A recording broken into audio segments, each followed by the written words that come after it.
Good afternoon and welcome to Do Your Own Market Research. It's going to be a bit of a fun one today. We're going to do a little bit of spying on our competitors. We're going to have a little bit of fun of looking on some of the things you may take a look at that you would do before you actually start a business or before you make some certain changes to your business. My name is Dante. I'm just going to share my screen and we'll get underway. There we go. So this particular one starts off with a lovely quote here from W. Edwards Deming, which is an American engineer, statistician, professor, author, lecturer, and management consultant. Without data, you're just another person with an opinion. Now, I remember someone telling me that once before. I think it was in when we're doing statistics in university, telling us how basically any sort of opinion you have, it's not backed by data. It has no credibility whatsoever. I think we're used to seeing that on Facebook conversation threads, aren't we? Who this is for today is someone wanting to start a business or someone wanting to make a change to their existing business. You can get some great value out of this if you're someone who's wanting to work out if your business is still a good idea to be running at all, or someone who's just simply a curious cat who wants to know a little bit more about how to do a bit of market research for their small business. It's presented by Business Station and the Australian Small Business Advisory Services Digital Solutions Program, and that's presented by Treaty Business Consulting in the Northern Territory and Regional Development Australia, Brisbane in Queensland. What we'll look at today is why do any market research to begin with, a little bit about the ABS and how you can use their statistics to find out stuff. And I'll actually go into the ABS website, which I think has changed recently, so it might be a little bit different. Bear with me if I get a little bit lost in their new website. We'll look at Facebook's audience insights and some of the LinkedIn marketing platform as well. We'll go live into those platforms to see where you can get just a little bit more data from it, and also the Google Keyword Planner and Google Trends, which are fantastic places to find out a lot of very generic information, and I guess things that are, they're part of whatever the zeitgeist is at the moment, which is, the trends that people are following, the search patterns they're having, and the topics they happen to be more interested in. So why use market research? Well, it's a great way of understanding who your existing customers are. It's a really good way for you to be able to say, okay, we understand a little bit more about the kind of things that our existing customers want, so we can make some better decisions about what we're going to do with our customers in the future.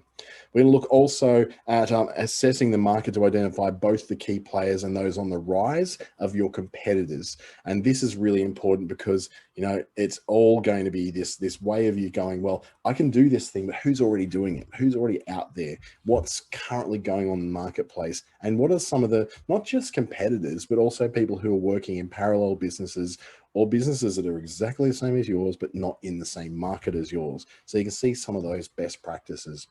And the best part about this is just about all this is free. So the Google Keyword Planner, you don't have to have an active campaign in Google to run it. Facebook's audience insights, you just need a Facebook account. You don't even need an ad account to run that necessarily. And then when it comes to the ABS, all the data in there that doesn't go too deeply into specially commissioned projects is free. Stuff like from the census, the last census, those kind of things. So let's keep moving. Some of the sources of really good data would be these guys because they're quite credible. Now, think what you like about Facebook, I guess, and LinkedIn and Google, but they do produce a lot of data and they very openly share what that data is on a anonymized basis. And by anonymized, we mean it's no one in particular. It's not one individual person. It's aggregated data from lots and lots and lots and lots of people and their behaviors, so you can get some overall ideas of what topics people are searching for, what's the interest level people have in specific things, and also the patterns that other businesses are going through and who they're sort of aiming for. So you can do that little bit of research to see, okay, so I can see that they're trying this, so maybe that's something I should try. Or even conversely, oh, they're trying this, maybe I won't change this one right now. I'll do something a little bit different to what they're doing. And LinkedIn is very good because it gets us into that business to business field. So it allows us to find out how we can target other businesses specifically, rather than individuals in their personal life through something like Facebook. So as we look for information from the ABS, we're looking for things that are by location, So you can find out, ignore the screenshot here. This is an older screenshot, but we're looking at things by demographic, things by reports on retail spending specifically, stats on employment levels. That can be really important for you. Say if you're going into a high-end luxury product market, you want to think, oh, am I going to open this luxury store in this area? You may want to know what the employment levels are like in that area.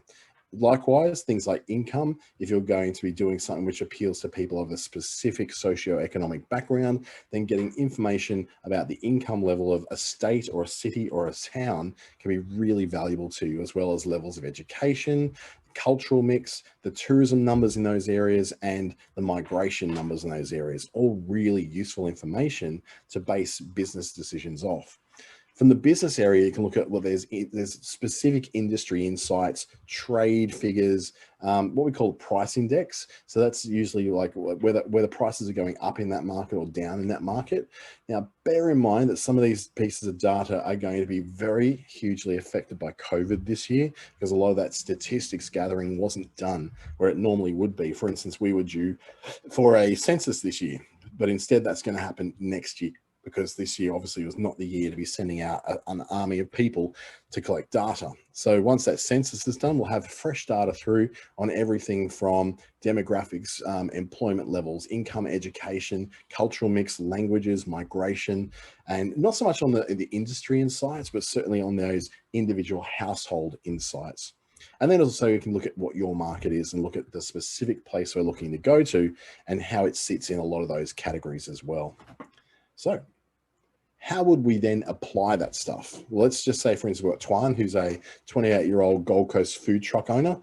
He might ask the question of, should I expand my business into a physical location on the Gold Coast, or should I just stick to being, something of a food truck? Is the Helensvale market's going to be enough for me to run on, or do I need to move into a more permanent fixture, say at Palm Beach? So this way you're making those decisions based on really good solid data, rather than on just an opinion of, oh, I think that might be a nice place to open up a shop. As you know, anyone who's opened up anything that involved real estate or making long-term leases or purchases, you can make some horrific mistakes if you don't go in with the right research behind you. Carolyn is a fashion designer from Darwin, and she might ask a question, is it the right time to start expanding her online store into a physical store in Darwin, so she can see that, what the average rates are for income in certain areas of Darwin.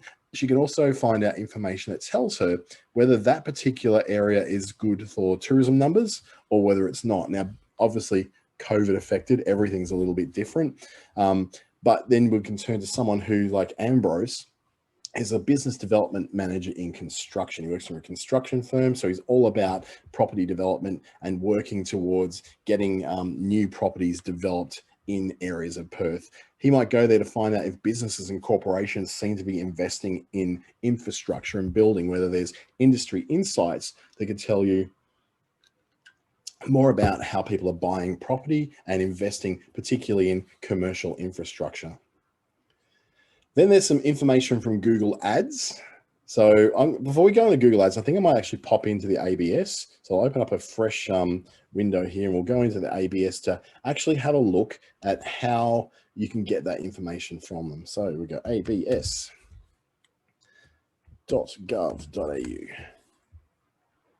So this is a very, very similar to the screenshots I was showing you before. And this gives you a really good overlook of what is actually happening in Australia right now. So we're based as the consumer price index means that at the moment, there's been a very, very, very small change in the last year in terms of pricing.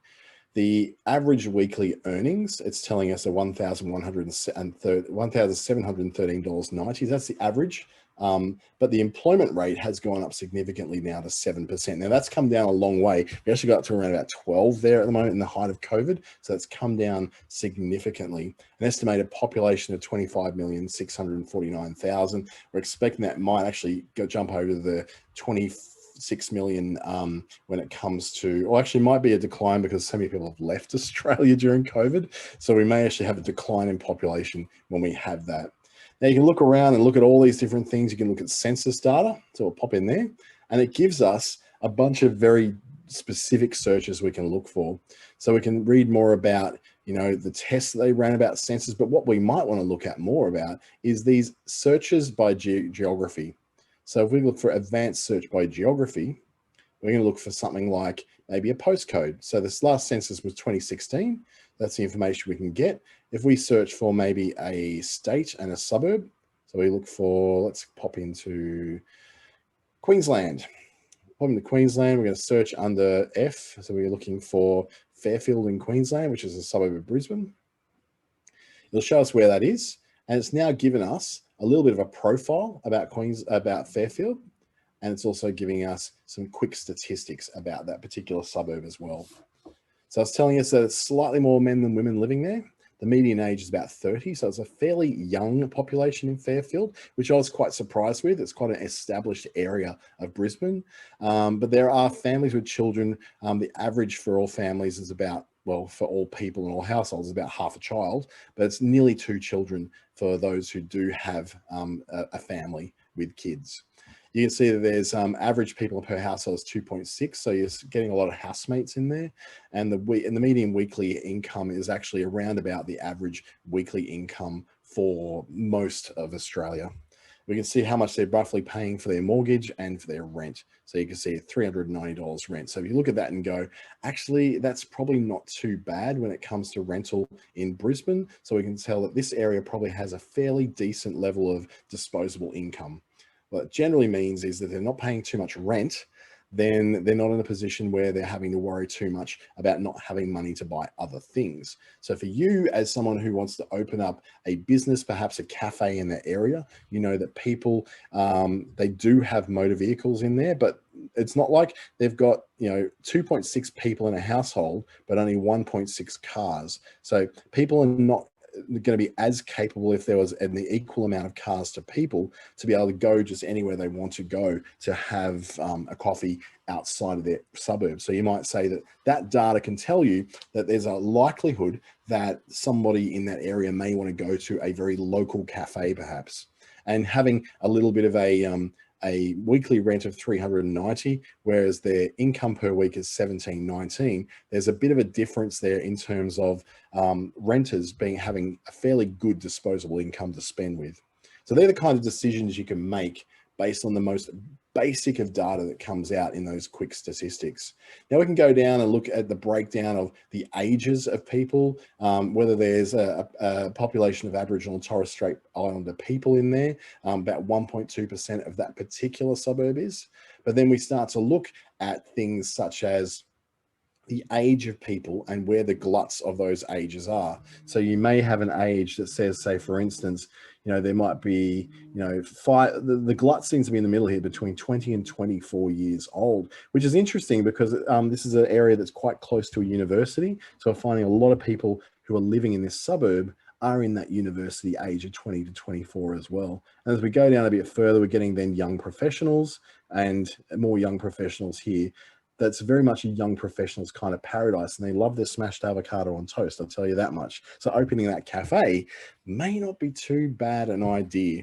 You can see the level of marriage, de facto marriage, registered marriage, people who are separated, divorced. You can get an idea now of the kind of area that it is and the kind of education that's available to people, as well as the highest level of education they may have attained. I'll try and make this a bit bigger so you can actually see it. So you can see that in this particular area, it's very, very clear that this is an educated area. And this would be quite, I like it because it's very close to a university. So a lot of people may have stayed on a little bit further down the track with it. Then you've got year 12. There's a big glut of people there who finish year 12. So it's a fairly decently educated level of people in this particular suburb. And we can go further even to knowing what are the languages spoken. So Australian is not a language, but we'll just say that that's the majority of people speaking that. But there's some people who call themselves Irish as well. Do they necessarily speak the language? Probably not. So we'd have to go down a bit further and say, okay, well, the largest probably ethnic group outside of Anglo-Celtic is probably Chinese, which then means great, near a university. That makes a lot of sense. Through there, you can probably extrapolate where the language groups are and where people have come from. So this is not a particularly overwhelmingly multicultural area.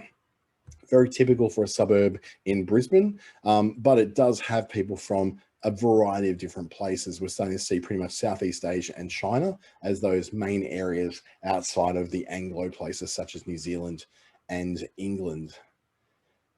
Country of birth, you can get so much different stuff in here, including religious affiliation. Now, this could be really interesting for you to know that there's not a lot going on in some of the smaller religion like Sikhism, Islam, or Buddhism is not represented heavily in these, but this one is a really interesting one.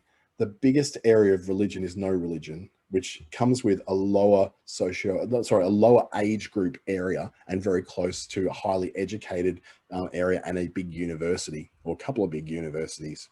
So you're starting to see that you're getting a little bit of a picture of what some of these inner city suburbs, this is sort of not inner city, but the next little rung out from the city, you start to get a picture of what's in there. So you go, well, if people are saying they're no religion, they're probably the kind of people who really do enjoy cafe culture, funky music, that you can make decisions about people based on this data.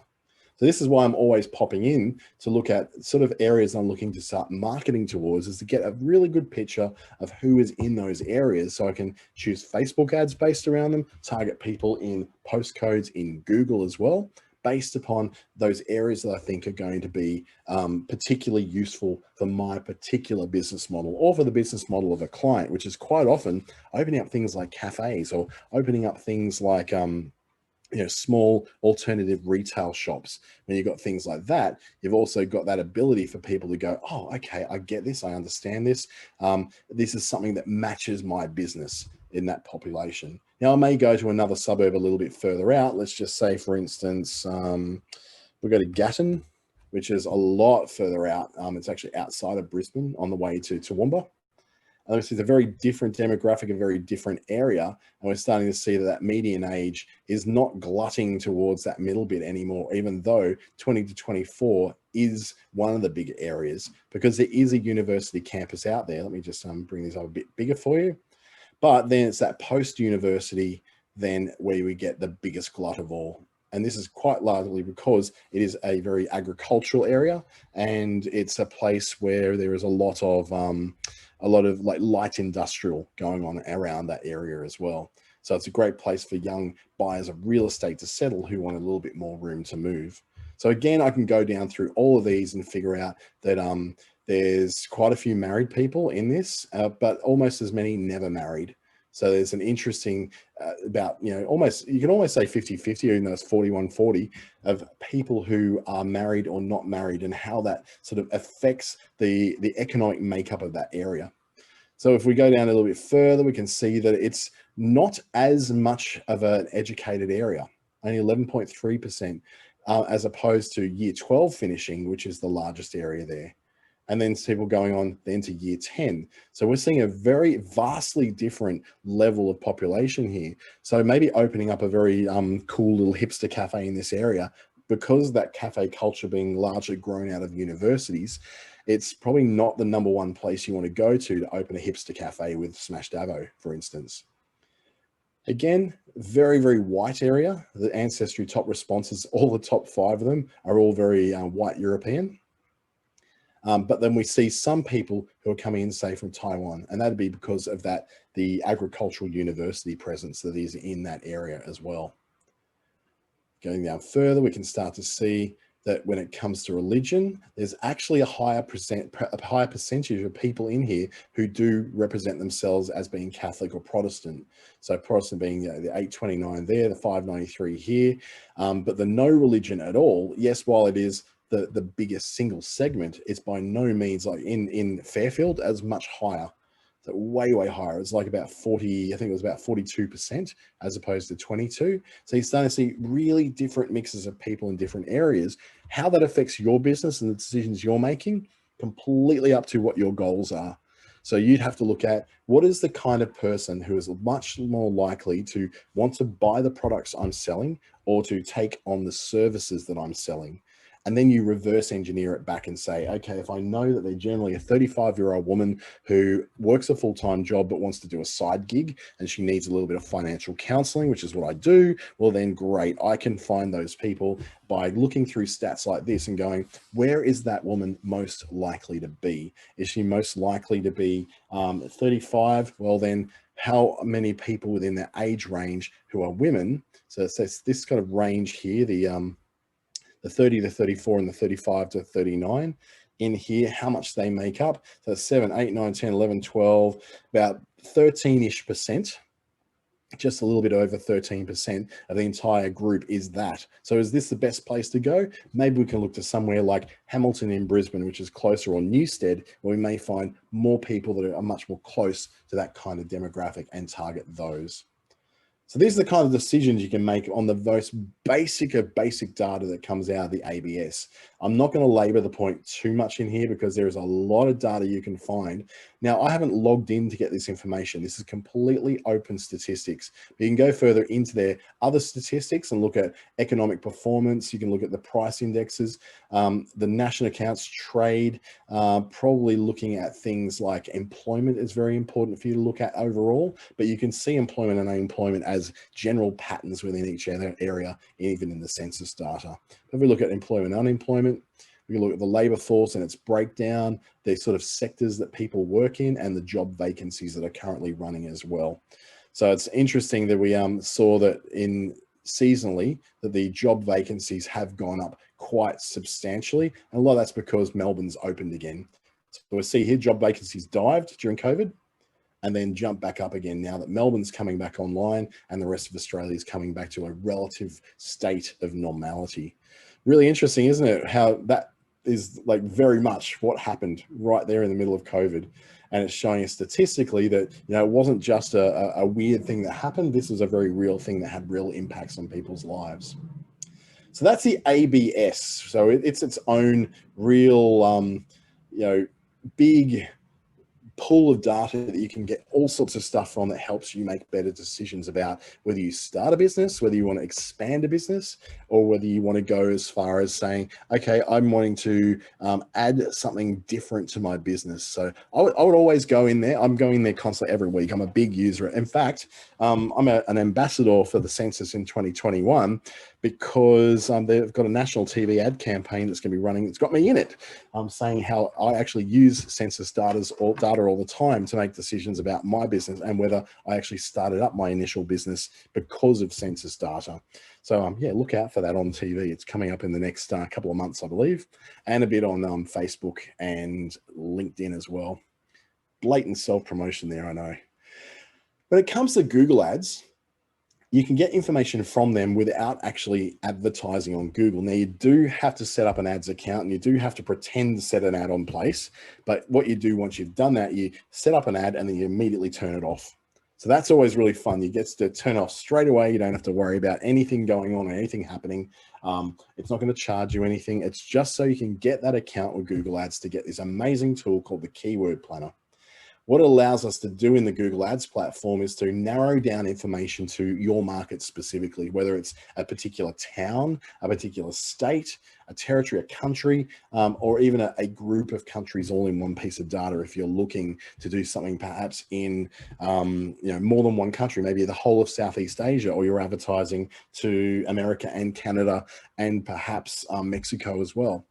It'll show you roughly how much it's going to cost you in a cost per click basis to reach your target market. So what you would do is go, well, if I'm thinking I need about 10 people to click on my ad each day in order to get one of them to actually convert to a customer, then you go, this is how much roughly in a range it could cost you to reach them. So that's just if you wanted to use it as an ads thing. But in here, it's more to do with like finding out what people are searching for and what the things are they're putting into Google when they are searching for what you do. So if you're someone who is, I use scented candles all the time. I don't know why, maybe because I don't like scented candles, but I'll say, let's say bonsai. I just got a bonsai plant to the left of me here from a friend for Christmas. So let's just say you're making bonsai in your home nursery and you want to know what people search for when they're looking to buy gifts of plants. So whether they're searching for things that you can then go, this is the other things that they search for. So therefore I can use some of those sentences, some of those terms in my website and attract a few more things coming through from Google. And also, if people are searching for these things on Google, they're likely coming across some shares of different things of this sort of ilk when it comes to what they're sharing on Facebook or reading and consuming on Facebook and other social media platforms as well. So, okay, if I need to get someone's attention on Facebook, I can see there's a whole lot of attention on bonsai right now. I need to put some stuff on Facebook about bonsai. I need to put some stuff on my website about bonsai if I want to get people to buy my particular bonsai food or my particular bonsai pots or whatever it is you're going to do and try and sell. What you can do within Google Trends, which is a little bit different. This is actually a bit of fun. You can waste a bit of time in Google Trends.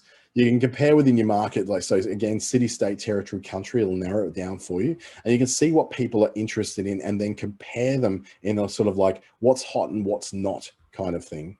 So with the what's hot and what's not, we might actually look at Google Trends first because it's really, really cool. Let's see again how we'd apply this data. We'd look at Tuan again, who's a food truck owner, and should he expand his business to a physical restaurant on the Gold Coast? We can look at the particular kind of restaurants that he's getting into. So Tuan is Vietnamese, and he does Vietnamese home-cooked street food. So you go, okay, are people searching for Vietnamese restaurants on the Gold Coast? And there's been a trend upwards in that over the last 12 months. Caroline with the same thing. She'd say, okay, are people looking for fashion stores in Darwin at the moment or high-end fashion stores in Darwin? And if I can see a trend that shows that there's more inquiries about that within that market, then that might be something I can look into. And the same with Ambrose. He can then look to see if real estate or commercial real estate or commercial property development is a search term that's coming up more on Google, which would indicate to him it may be time for him to start getting himself more active in the marketplace. So I'm going to pop back out of here and we're going to pop into Google. I'm going to go to Google Trends first. So you just type in Google Trends into Google. There it is. So I'll try and make this a little bit bigger on the screen so you can see what I'm doing. So it's going to give us a few very, very interesting, worldwide kind of examples here. I'm going to change this at the start with from up here to Australia. So I want to get data from Australia primarily. And then I'm going to type in here. I'm going to type in interest in, now we're talking about Tuan. So we're looking for Vietnamese restaurant. Get that right. I can spell. Parents paid for all this education and they didn't teach me how to actually how to type properly or spell by the sounds of it. Restaurant. Now that will show me that there hasn't been really that much in terms of Vietnamese restaurant. So I can look down past 2004 to the present, see if there's been any search traffic. It's a little bit too specific a thing. So I might look at Vietnamese food. Cuisine is the one that's coming up. So we can see there's been a steady increase since 2009 in Vietnamese food. And it's kind of calmed down and become very stable lately on a little bit of a rise up this month. So from October to now, there's been a bit of a rise up in Vietnamese cuisine. I compare that now to go food truck as a topic. So in Australia, we can see that there's a similar interest in food trucks as what they're a food truck as a way of getting food as there is in Vietnamese cuisine. Very, very interesting that the rises seem to be quite correlating. So when Vietnamese cuisine was on the rise, so was food trucks. And when Vietnamese cuisine sort of eased back off again, so did food trucks. But food truck interest has been up and down and up and down and up and down. Some of the reason that could very well be because food trucks in Australia are very prevalent in warmer climates only during summer. So for instance, food trucks appear very broadly in places like Sydney, Melbourne, Brisbane, Adelaide, Perth in summer, not so much in winter. But then in north of Australia, so Cairns, Port Douglas, Broome, Darwin, Mackay, Townsville, all those kind of places. It's the opposite. Food trucks appear in the dry season, which is winter. So you'll see that there's a very big difference, but most of the population live below the Tropic of Capricorn in Australia, which means that these stats are very largely going to represent what's in the major cities of Australia, which are all below the Tropic of Capricorn. So you can start to see these kind of things. You can go then with, for instance, commercial property as a search term. There's a topic down here. I might choose that one. Always choose the topic when you can. Commercial property has a lot more interest in it than, funnily enough, food trucks. But then we can compare that to residential property. If I type it out correctly. Or we can say, instead of commercial property, we could call that retail shopping malls, and compare different things like that for what people are searching for. So I wonder, now look at that shopping mall there. Every time it seems to happen in December. December, that's there, December there, trying to get onto it, showing me January. Every December, the search for shopping centers and shopping malls spikes. Isn't that funny? Except for this year. So 2019, we didn't quite get the same. We got a spike, but nowhere near as big. Now that may go up a bit higher, but that's representative of an overall drop in retail interest in this last year. So very interesting. Every December, we suddenly go looking for shopping centers on Google. Now, what does that mean to us? It means that if we're looking at commercial property, or we're looking at perhaps being in a kiosk with our products during any period of time in the year where people are interested in shopping in actual shopping centers, December is by far the time when people are shopping the most. And then there's the second little spike there around about April.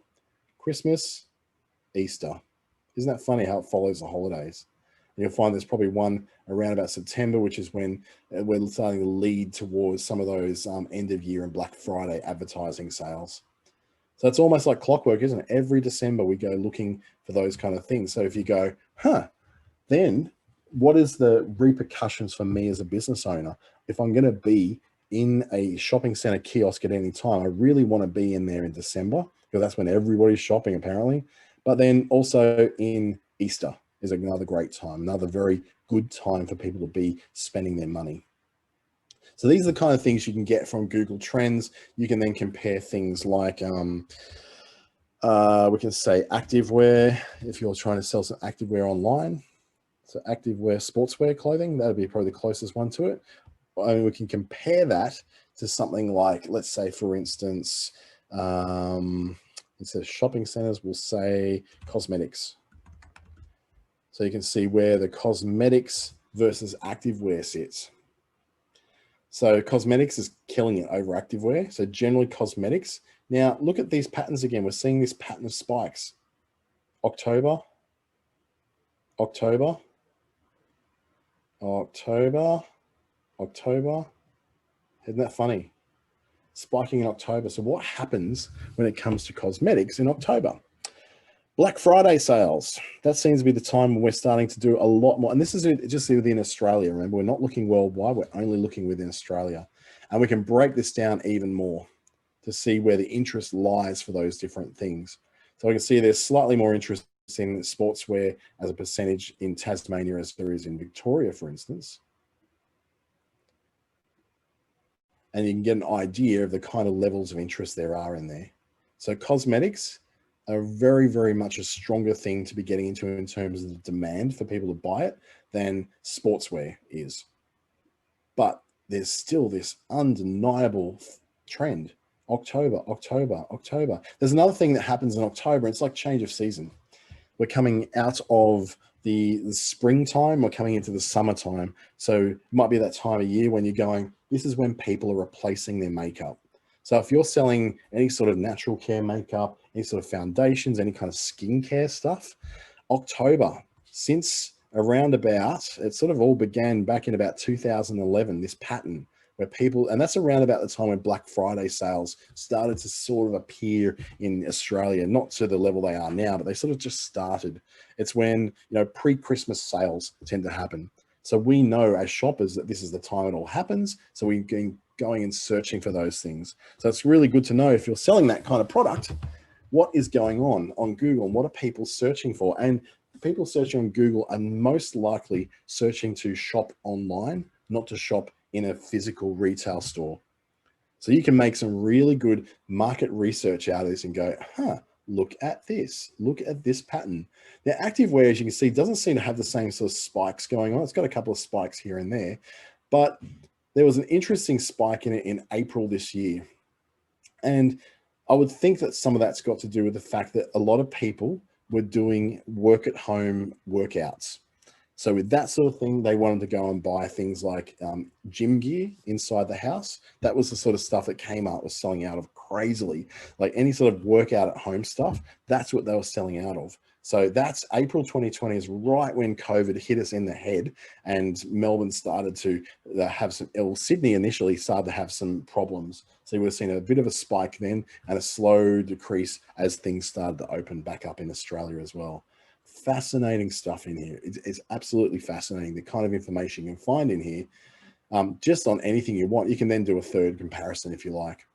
So if you want to go as a digital marketing agency like I am, I could go social media as something that people are searching for, a topic. I can compare that with SEO as a topic and compare this to website or web design as a topic. And I can sort of start to get an idea. So responsive web developer, no, web design. I can get an idea of what is the thing that people are searching for the most. Now you see that web design back in 2004 was mostly like, it was so massively different. The demand for web design has plummeted over this last 16 years. Look at that. And now it's actually the lowest in interest amongst all three of those things. I picked a sort of a trend that came out from about 2 years ago when I converted my web design business to much more of a SEO business, because I saw this happen all of a sudden. I got to the beginning of 2019. I went, holy crap, look at this. Everyone's interested in SEO. What's going on? And that's when I started doing SEO stuff as the primary thing that my particular agency was doing at the time, and still continues to do a lot of that. Then you look at then something like social media. At the moment, for people looking for these things online, social media has actually got a higher interest than, SEO has got a higher interest in social media right now. And that's rightly so, because Google's just very, very recently, like I'm talking the last week, released another update that's affected a lot of people who have search results that are perhaps a little bit scammy. So we've seen a big increase in SEO right here, but the interest in social media has absolutely plummeted towards the end of this year. It was a lot better earlier in the year, specifically like in September, but look at that, big dives in the amount of search traffic that's there in that interest in over time. We can then look at how that breaks down over the different areas of Australia. It's pretty consistent. It's pretty much always that, except in the Northern Territory, where funnily enough, there's a very big lot of attention on SEO. And where is my business located and does a lot of advertising about search engine optimization? You're starting to see that in a smaller market like that, that one player who does a lot of advertising and work on SEO has created an interest in that. So I'm going to take a little bit of credit for that one, I think, of making, in this particular market where I am, that SEO is the number one thing there. And I didn't even know that was in there. I haven't searched this for months. So it's really interesting to know that we've had a very big impact on the market in that way. Again, small population, small amount of search traffic, but it goes to show you that if you follow these trends and you make that mark, it's actually put us at the front line of a trend that's actually national now. So really interesting, isn't it? The different things you can find in there. I'm going to pop into Google Ads platform now. So we've had a bit of fun in that. You can get lost in Google Trends for ages. Trust me, I lose hours in there if I keep searching. When I do my 1 day a month of market research, which I usually have just 1 day a month at the end of the month, it's I literally sit there for 12 hours and just get lost in data. It's very fun for me. So I'm going to sign into my Google Ads account, ads.google.com. I've already got an account, so it's a bit easier for me to do. I'm going to pop into my Google Ads account, which is this one. Now, if you need to set up a new ads account, you can do that. just at ads.google.com. You'll just have to go through a process of signing up who you are, pretending to set up an ad, adding a credit card, and then once you've set up that ad, turn it off immediately. You don't need to then do that again. Right, so let's have a look at what I can find in here. Now, this is your standard Google Ads layout. You're ignoring at the moment all of this. All I'm going to look at is their tools and settings up in the top right-hand corner. And I'm looking for what we call the keyword planner. Now, the keyword planner has two parts of it. It's got the ability for you to discover different search terms that people, are using around the things that you want to be found for. And secondly, you've got the search volume and forecast, where you can actually look at what the search volume has been like for specific search terms and what it's expected to look like in the future. Now, usually if I'm trying to do some search engine optimization work for someone to help match the content on their website better towards what people are actually searching for, I'll go discover new keywords. So in here, I may look through, this is a really good chance for one of you to be brave and be a guinea pig. If you would like to have me search for your stuff, for your business and your website, please put your website address into the chat window, and I'll use you as the example right now so you can actually see what people are searching for around the thing that you do on your website. Thank you, Kirsten. Is Kirsten? Yep. So let's give yours a go. We might have some time to do another one too. So what I'm going to do is put this in here, and I'm going to start with a website, and put in Kirsten as a website. I'm going to use your entire website and scrape it to see what the content is on there. And it's now going to then bring up some examples of what it believes that you do and what the other search terms are, the things that you do. So let's wait for that to process. Someone does baby photography by the looks of it. So it's, I'd say, very accurately picked out the kind of stuff you do. And now it's given me a whole lot of examples, and I'll try to make this a bit bigger on the screen as well so you can see a bit better. There we go. We can now see a whole bunch of these keywords around what it is that people search for when they're searching for you, for what you do. Not you specifically, but for what you do. So these are things that you can work into the copywriting that's on there. But yeah, okay, so it's interesting, Kirsten. You're actually saying that you're an event photographer, but you're coming up for baby photography really heavy. That's really interesting. Maybe professional headshots could be something you do as well. But portrait and baby photos seems to be the one thing that's come up really, really consistently as the top level of what you are to do with. So the other way we can look at this is go, not using your website as the example, we can then use what you actually do. So we can search for an event photographer. So I'm going to go back again, back to my keyword planner at the beginning. It's a bit smaller so I can see my whole screen again. I'm going to discover new keywords now, and I'm going to base this about event photographer. What area are you in, Kirsten? Which city? Photographer. And you're in Brisbane. Okay. So I'm going to type in that search term, event photographer Brisbane. And immediately it's telling us, look, there's actually not that many areas of expanding keywords out. But if we went, we'll add event photographer as a general search term. The other thing is, so I'm looking in the whole of Australia at the moment. I can narrow that down to Brisbane. And because, people in Brisbane drive a long way to get to everything, it'll give you a bit of the Goldie as well. And let's add a bit of Ipswich in there as well, just for good measure. You're an event photographer, you probably even go out to Toowoomba if they paid you enough. Let's see, T-bar. Nice spelling. Here we go. All right, so over that whole area of that there, we start to see pretty much the search terms that most people are typing in any sort of volume is event photographer Brisbane, event photography Brisbane, and party photographer Brisbane. So that might be really interesting keywords that you can add in. Now it's also telling us that over on, I've got so much stuff up here that I need to get rid of. It's blocking my screen. So I'm going to drag it up a bit. Let's go 100%. So down here, it's also showing us that there's a level of competition and also the level of searches every month that occur. So we've got down here between 100 and 1,000 searches. So it could be 101, it could be 999, it could be 500. It varies depending on what time of month it is and what month you're looking at. This is looking over in just the last year. If I take that out a bit further to say, for instance, all data that we've got available on searches, we're still seeing it's really roughly between 100 and 1,000. For event photography Brisbane, searches between 10 and 1,000 in your particular market areas.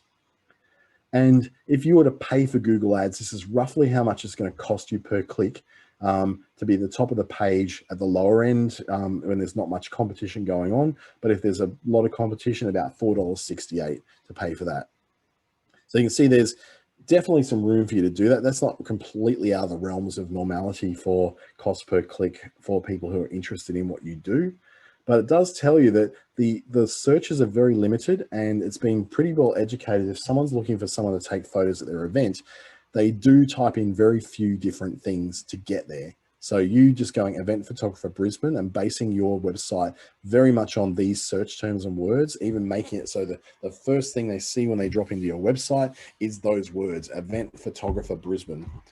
Then you're going to be able to get that. And then you might have another page where you specifically call event photographer Gold Coast, event photographer Redlands, event photographer Redcliffe, event photographer Ipswich, and you'll start to come up for those specific terms. They're more what we call long tail terms. But what it's telling us is that there's not a lot of huge competition, although it might feel like it. For parties, there is a lot of competition, but your level of competition for getting hold of the search results for that is not particularly massive if you do a really good job of refining how your website speaks to that. So the market research position you may look at here is your market research could be, is there something I can do to make people find my website more easily to be an event photographer? And that will be your answer, to pop in there and go, okay, I've got to write more content around my website and be very specific about the content I've got on my website that makes sure that event photographer Brisbane or event photography Brisbane or party photographer Brisbane is mentioned enough times through my site so that it's very clear to Google what it is your site's about. Because at the moment, Google thinks you're a baby photographer, and I don't know why. For some reason, it's decided that that's what it thinks you are doing. So it's a really good educational moment. And that could be something that any one of you can do to make sure that your website is telling a story to Google that matches the story you want Google to know about you. Otherwise, if it thinks that you're selling baby clothes, but what you're really selling is football boots, then you might have a little bit of SEO work to do. So there, and Kirsten's just saying that now that she did family photography for a long time, several years ago, and that would be why you're still coming up as a baby photographer and kids photographer, because of that work you've done previously. So a little bit of updating on your website to make it very clear to Google what you do, and you'll go a long way to getting much better search results in there as well. So that's a little bit of a look at Google and the data you can get out of there. The primary thing is to look in there and go, Jackie just wants to have a quick look at how I can recap how I did that particular search or how you can access a replay. I forgot to mention, this is actually being recorded and it's going to be on YouTube probably quite a bit later tonight when I get it onto my channel on YouTube, but it will be available on Business Station's YouTube channel as well at given it's Wednesday now, probably about Friday they'll get on there, but mine will be on there like by tomorrow morning, so it'll definitely be on there. So if you need to watch that and see the process I went through to get there, you can watch that in the replay as well. Right, let's take a look at the next one, which I believe is LinkedIn. So when it comes to LinkedIn, we've got the same kind of thing. We're looking for very similar kind of stuff. We're looking for narrowing down to a market, seeing how much it costs to be able to advertise, but also looking at what the job roles and education and interests are with people in LinkedIn. So let's pop into my LinkedIn channel now. My LinkedIn is a little bit different to yours because it will be premium, but the advertising and marketing section of it is exactly the same. So I'm going to pop into LinkedIn's marketing solutions, which takes me into their ads platform. I can then go into and look at creating an ad. And it's now giving me a bunch of campaigns I can play with. Now I've got all these. I might just have a look at maybe this particular one. And what I'm doing in here is to find out a bit more about the kind of people I want to reach and whether they exist in a particular market I'm looking for. So one thing I'm doing at the moment is expanding my particular business into North Queensland at the moment. So Townsville, and more so probably a lot more Cairns at the moment than Townsville. So what I want to do now is find out what exists in there. So I'm going to pretend to create a new campaign, and I'm going to call this like something like Cairns. So I'm going to look at the Cairns market and see what's there. Now saying, what do you want to find out in here? I'm just going to continue. What do I actually want to do if I'm advertising the Cairns? What I'm probably looking for is a bit of brand awareness. Where do I want to target it to? I want to target it to Cairns. Yeah, Cairns, Queensland. Take out Australia because I just want Cairns.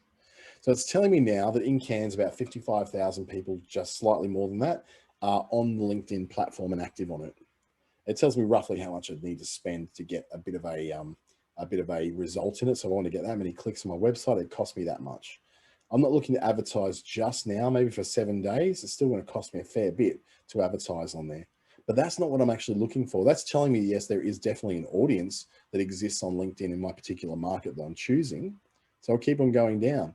Who is the audience I'm looking for? I am looking for business owners who are in Cairns. So I want to narrow down that 55,000 by narrowing, and I'm looking for a particular kind of person. So I'm going to look at this as business owner. So it's got these people have identified themselves as being business owners of different kind of levels. But that's, to me, it feels like a bit not great. These are job titles that people have given themselves and company names that people have given themselves.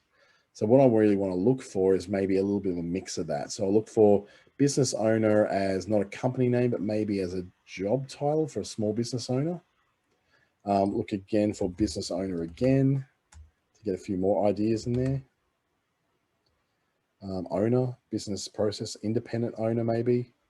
I can then look at suggested titles. So people who make decisions about their marketing managers, sales managers. Now I'm starting to get about 4,000 people, which is a nice little group of people in Cairns that I want to target. So what it's telling me is that if I go to Cairns, the kind of people I'm looking for, there's about 4,000 of them. Now I want to change that to say, okay, if there's 4,000 plus in Cairns, how many are there in Townsville? So a similar size city, very different makeup of people than Cairns is. Only 3,000 in Townsville. Very interesting. So I've got an extra 1,000 people I can target in Cairns, even though Cairns is actually a slightly smaller city. Then I can go, okay, well, what's the story in Darwin?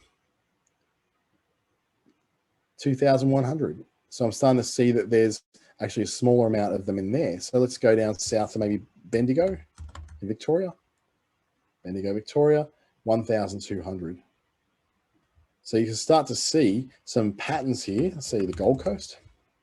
If I'm looking for business owners in the Gold Coast, I've got a target of 22,000. I would say if I want to spend enough money to reach them over the next 7 days, the Gold Coast is a really good market for me to reach a lot of those people. But this is back when I'm thinking, am I looking to create workshops or a traveling roadshow that goes to these markets?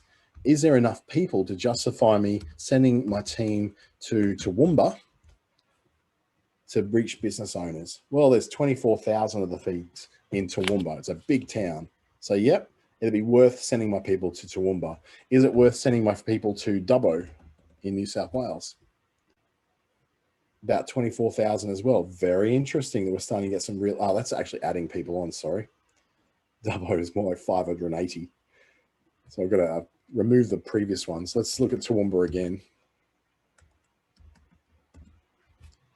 That's a little bit more manageable, 2,100. So I was to reach 10% of those people, 210, and if I get 1% of them to my workshop, which is 21 people, if I go, okay, that's probably worth it for a trip to Toowoomba because each potential sign up could be worth about $5,000. So this helps me make decisions about whether I want to go to specific towns to target people who are in these particular kinds of operations. And this tells me what industries they're in as well. There's a lot of salespeople in Toowoomba, not that many in arts and design, but there's a few marketers in there, not a lot, but they're the people who I probably want to reach. If I want to reach marketing managers, then that's what I would search for. I'd go down here and go, I am looking for people who are in the marketing field. I can add job titles. I can say what their age is, look for their education level, and look for even their interests in there as well. So this is telling me in broad numbers what kind of markets I may want to take my product or service to if I'm selling to businesses. No, I'm not selling to, I'm not selling jewelry here to individual people. I'm not selling car parts to people. What I'm doing is selling things like coaching services. Photography service is a good example for this kind of thing. If you knew that there was a lot of CEOs in a market, it'd be great. And a lot of senior management types, you could be doing a lot of headshots, corporate headshots and whatnot. So the final one we're going to look at very quickly is Facebook, because this is one most of us know a little bit better. Now I'm going to go into the business part of Facebook. No, not Google, Facebook. So I'm going to go business.facebook.com. Actually, you know what I'm going to do? I'm going to go to Facebook business, audience insights it's called. So Facebook's audience insights, so I go to this link in Google. It's going to take me to Facebook's help files. It tells about all their business stuff. What I'm looking for now is to go into their insights menu, down to insights tools, and then up to audience insights. So you're seeing a lot of other topics here, like things like Christmas season insights. They're all really interesting to read. But the one we're looking at primarily is this audience insights. This gives us a look inside the Facebook ads platform in a way that lets us define different levels of interest in stuff in particular markets. So at the moment, we can either look at people who are connected to a business page of ours, or we can look at everybody on Facebook. So I think everyone on Facebook, and we're going to look at specifically at Perth as a city, Western Australia, not Ontario. We're going to get rid of that one. So it's Australia, Western Australia, Perth is what we're looking for, between 1 and 1.5 million people in the Perth metropolitan area. Now we know straight away that the people who are on Facebook's platform within Australia are largely, within Perth, are largely women, 53% women to 47% men. We've got 48% of them are married, and 62% of them are have the university education, which is really interesting, really highly educated market. We can see the movements in the job titles, such as areas of installation and repair, has seen an increase of 27% in people being in that area. But we can see that legal services has stayed stable. We can go even further down. We can see some of the areas that have fallen behind, like IT has dropped 18%. Community and social services dropping by 12%. So if we wanted to target people in the farming, fishing, and forestry, the 3 Fs, in agriculture, for instance, we could go, okay, there's been not really much change in the agricultural sector in people who are likely be in that group, likely affiliated with that. But there's been a big rise in construction. So if I was selling things to construction, I'd go, Perth's a great place to be because there's some real action in Perth when it comes to construction, architecture, and engineering. Bearing in mind, a lot of this is going to be FIFO stuff, so not going to be necessarily in Perth, but these are people who are based in Perth. So we're seeing a lot of industrial stuff, transport, production, which is factories and stuff, cleaning and maintenance, installation, architecture, construction. All those areas are really fast moving. Healthcare a little slower. Farming hasn't changed at all. So we can make decisions based upon that and go, Perth's a great place to be if you're into the construction zone at the moment. It's a really good market to be in. Let's compare that, say, with Brisbane. What's going on in Brisbane? Let's take Perth out. So in Brisbane, we can look at the same stuff. So Brisbane hasn't really had those massive increases like we've seen in Perth. So I can do a lot of drops. Brisbane has only had like little increases in transport. Agriculture has actually increased a little bit, but only slightly. You haven't seen that sudden rise in Brisbane.